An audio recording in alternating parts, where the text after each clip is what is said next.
Cordiais saudações, eu sou o Padre Policarpo e bem-vindos ao canal A Fé Ortodoxa. Hoje eu vou reagir ao pastor Augusto Nicodemos, ao pastor calvinista Augusto Nicodemos. Ouçamos. Você pode responder dizendo que não foi o catolicismo que criou a Bíblia. Na verdade, foi a Bíblia que deu origem à igreja.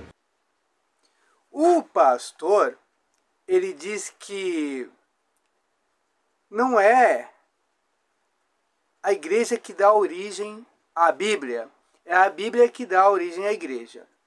Se o pastor prestasse atenção ao Evangelho de São Mateus, no capítulo 16, no versículo 18, ele leria o seguinte: e sobre esta pedra edificarei a minha igreja. Quem edificará a igreja? A Bíblia ou Jesus Cristo? O Evangelho de São Mateus nos informa que quem edifica a igreja, quem funda a igreja, é Jesus Cristo e não a Bíblia. Embora o Velho Testamento exista antes da igreja, não é o Velho Testamento que edifica a igreja. Não é o Velho Testamento que constrói a igreja. O Velho Testamento profetiza sobre Jesus Cristo, que é o fundador da igreja. O Velho Testamento profetiza sobre a igreja, fundada por Jesus Cristo. O fato de profetizar não é criar, não é dar origem. Quem dá origem é Jesus Cristo, e não a Bíblia, e não um livro. E outra coisa, a igreja deu origem sim à parte da Bíblia. A igreja deu origem à parte da Bíblia, que é o Novo Testamento. Porque, vejam bem, a igreja já estava bem estabelecida. Nos seus primeiros anos, não existiu sequer um escrito. A igreja tinha pregação oral, era tudo falado, através da oralidade. Não existia nada escrito, nada. Nada, era tudo falado. Apenas cerca de 12 anos, de 12 anos para mais, mas vamos colocar 12 anos. 12 anos depois da ressurreição e ascensão de nosso Senhor Jesus Cristo, é que surgiu o primeiro escrito, uma carta de São Paulo. 12 anos depois da ressurreição e ascensão de Cristo. Durante 12 anos, a igreja não tinha nenhum escrito. E esses escritos foram escritos, esses textos, para ser mais claro, esses textos foram escritos entre o ano 45 até o ano 100. Quase 60 anos durou a compilação desses textos do Novo Testamento. Então, sim, a igreja deu origem à parte da Bíblia. Foi a igreja, porque São Paulo estava na igreja. E é na igreja que foram escritos esses textos. Foram escritos na igreja e para a igreja. Vamos ouvir o segundo argumento do pastor Augusto Nicodemos. Não é a igreja que está acima da Bíblia, mas a Bíblia que está acima da igreja. O pastor, ele argumenta que não é a igreja que está acima da Bíblia, é a Bíblia que está acima da igreja. Será? Quem é maior? É o interpretado ou o intérprete? Os protestantes dizem que a Bíblia se auto-interpreta, ela se interpreta sozinha.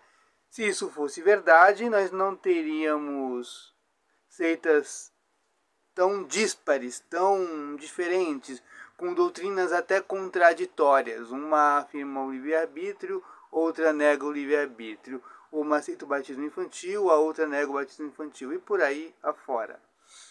Então, quem é maior, o intérprete ou o interpretado? É claro que é o intérprete, é aquele que interpreta, é maior do que o interpretado. Porque a Bíblia, pela Bíblia, como diz o apóstolo São Paulo, é letra morta. Então o intérprete é maior do que o interpretado. A igreja é maior do que a Bíblia, porque foi ela que deu o cânon do Novo Testamento. Foi a igreja que também deu o cânon do Velho Testamento. Embora tenha o cânon palestinense, mas a igreja segue a Septuaginta.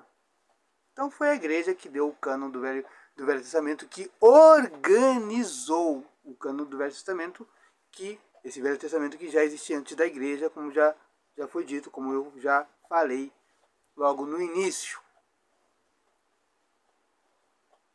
Então, se a igreja organizou os livros, se ela deu o cânon dos livros inspirados, principalmente o cânon do Novo Testamento, sim, a igreja ela pode interpretar a Bíblia, ela pode dizer o que ela realmente diz, porque o intérprete está acima do interpretado.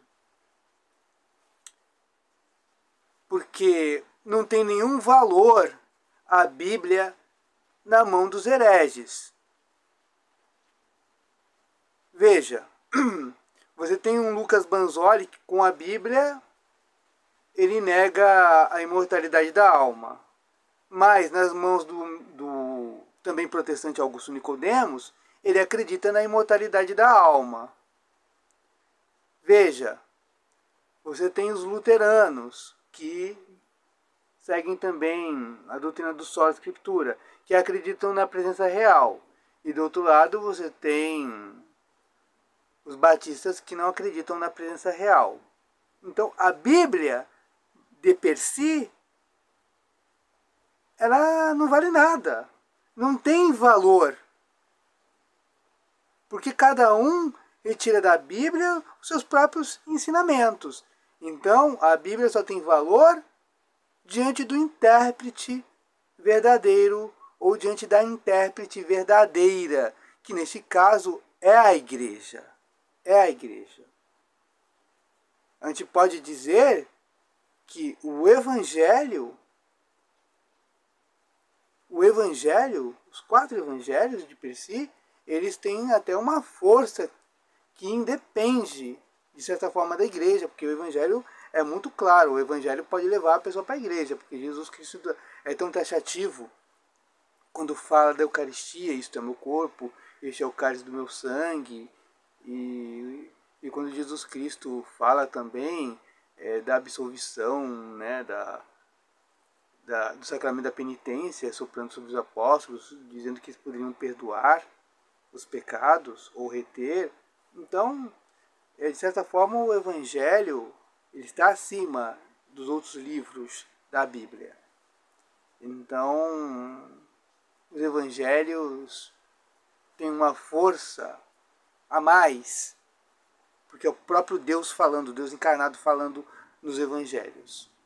Então, nesse caso, os Evangelhos, num coração sincero, esses Evangelhos vão levar essas pessoas para a igreja, ou fazer com que elas tenham um pensamento próximo da igreja. Corações sinceros. Mas se o evangelho cair em mãos de gente inescrupulosa, os evangelhos serão distorcidos, adulterados, vão distorcer as palavras do próprio Cristo. E aí o evangelho não vai servir para nada, porque caiu nas mãos de maus intérpretes ou de pessoas que não querem aceitar as palavras de Cristo que estão explicadas de forma auto-evidente. Vamos ouvir a última parte do argumento do pastor Augusto Nicodemos. Exatamente porque eles negam a suficiência da Bíblia. Além da Bíblia, eles acreditam também na tradição.